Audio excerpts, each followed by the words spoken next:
Haleluya, haleluya, shalom blessed people. Kiranya berkat dan damai sejahtera Allah di dalam Tuhan Yesus Kristus menjadi bagian kita sepanjang hari ini. Kembali bersama saya, Pendeta Theodorus dari Rumah Berkat, House of Blessing. Tema renungan kita hari ini adalah Tuhan itu baik di masa sukar. Firman Tuhan terambil dari Kitab Ratapan pasal 3 ayat 25 dan 26. Begini firman Tuhan. Tuhan adalah baik bagi orang yang berharap kepadanya, bagi jiwa yang mencari Dia. Adalah baik menanti dengan diam pertolongan Tuhan. Blessed people, saudara yang terkasih dalam Tuhan, saya teringat akan perkataan seorang hamba Tuhan yang saya lupa namanya. Dia berkata begini, situasi yang sulit sekalipun di dalamnya pasti ada harapan. Yang tidak ada ialah orang yang punya pengharapan di situasi yang sulit. Nah, saudaraku, pada renungan sebelumnya dengan tema kasih setia Tuhan di masa sukar, di sana kita dapat melihat dari ayat 20 sampai ayat 24, Yeremia memiliki pengharapan yang baru.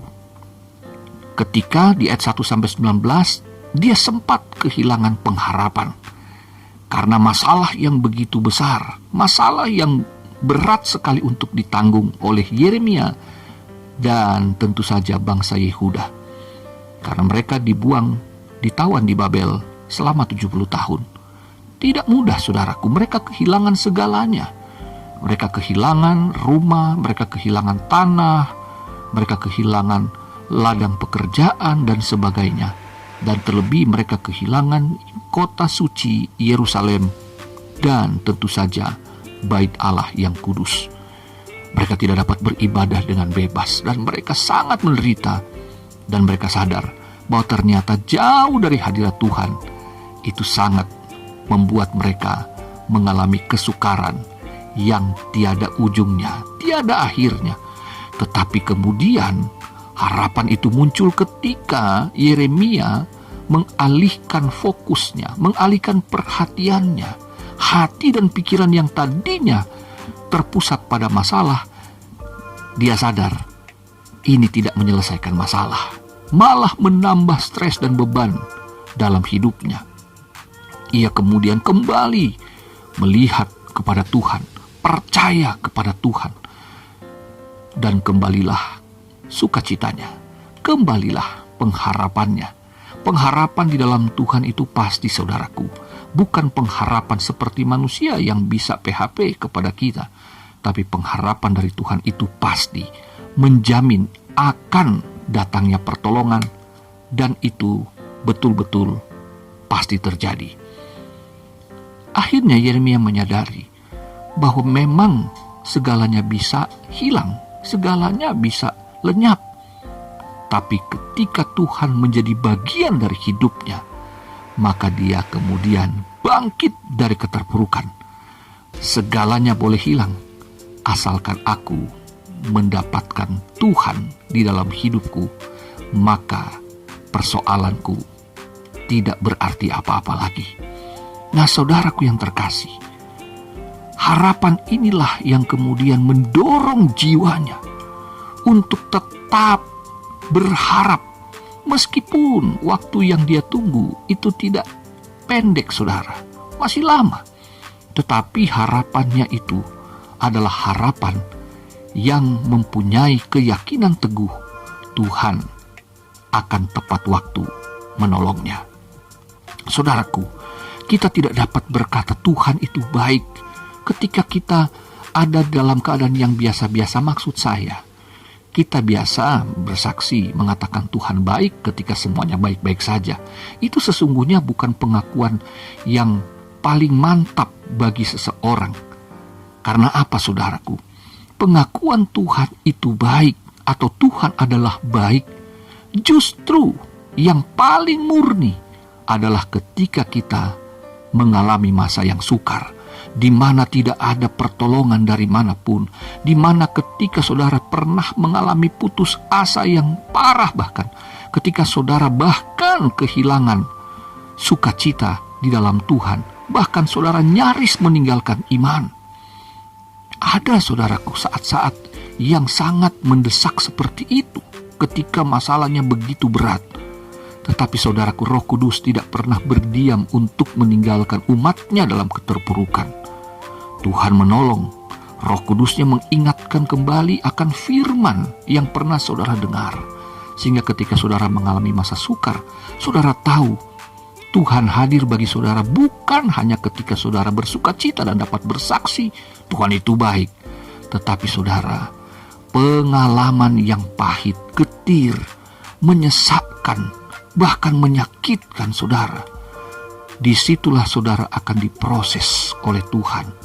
Saudara dapat sesuatu yang berat, yang tidak bisa saudara pikul, rasanya terlalu berat.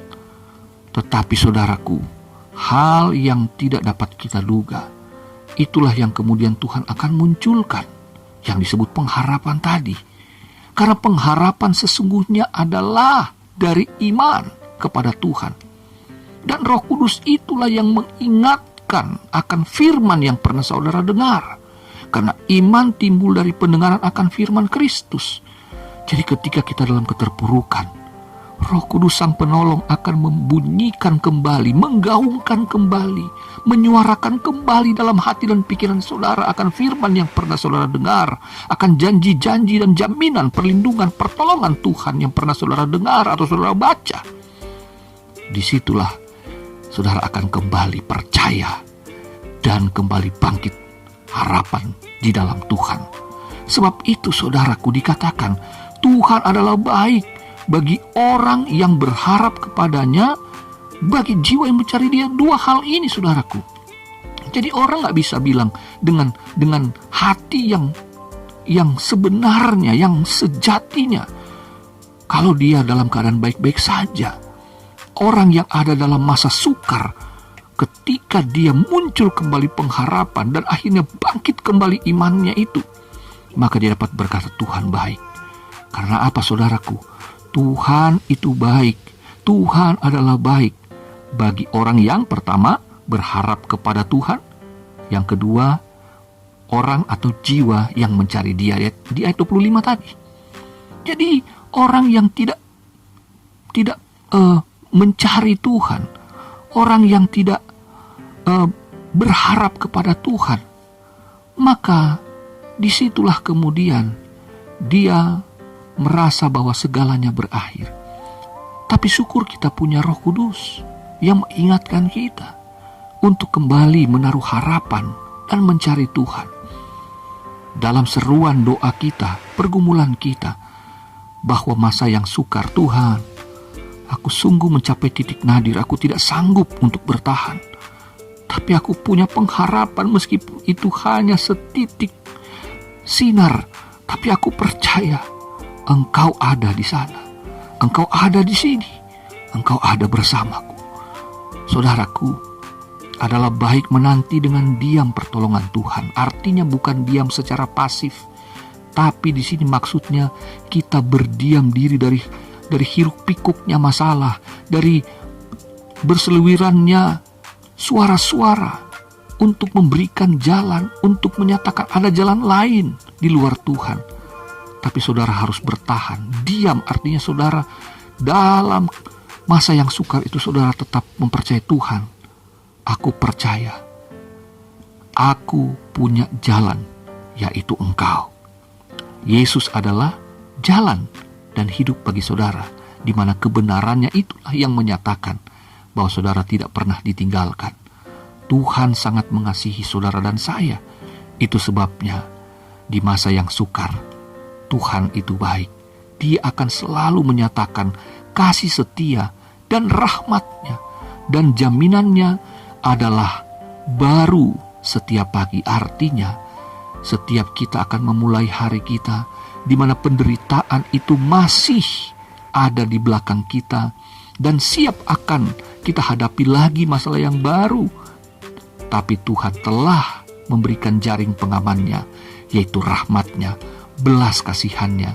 Saudara dan saya bisa gagal pada hari itu, bisa jatuh dalam dosa pada hari itu, tetapi Tuhan dalam kasih setianya tidak akan membiarkan kita jatuh dan binasa, sebab tangan Tuhan menopang kita. Haleluya. Saudaraku, mari kita berdiam diri, artinya kita duduk di kaki Tuhan. Kita renungkan firman-Nya. Kita berdoa dan bergumul dalam keheningan. Kita tidak mendengarkan suara-suara lain, tapi dengarkan apa kata Tuhan melalui Alkitab saudara. Dan saya percaya saudara akan mendapatkan pencerahan yang nyata dari Roh Kudus. Kiranya saudara tetap bertahan dan tetap percaya, karena yang membuat seseorang ketika ada di tengah laut terapung-apung karena kapalnya tenggelam adalah dia punya pengharapan. Dia mungkin hanya punya sebilah papan atau ban bekas atau pelampung. Dia tidak membiarkan dirinya tenggelam dan mati. Ia masih pengen hidup karena dia tahu, dia percaya, dia punya harapan akan ada kapal atau perahu yang lewat. Meskipun entah kapan, tapi harapan itulah yang membuat orang itu bertahan di tengah lautan seorang diri. Demikianlah kiranya kita, meskipun mungkin kita hanya sendiri saat ini, tapi kita punya harapan. Tuhan pasti datang untuk menolong kita. Selamat beraktivitas. Tuhan Yesus mengasihimu. Tuhan Yesus memberkatimu. Haleluya, blessed people.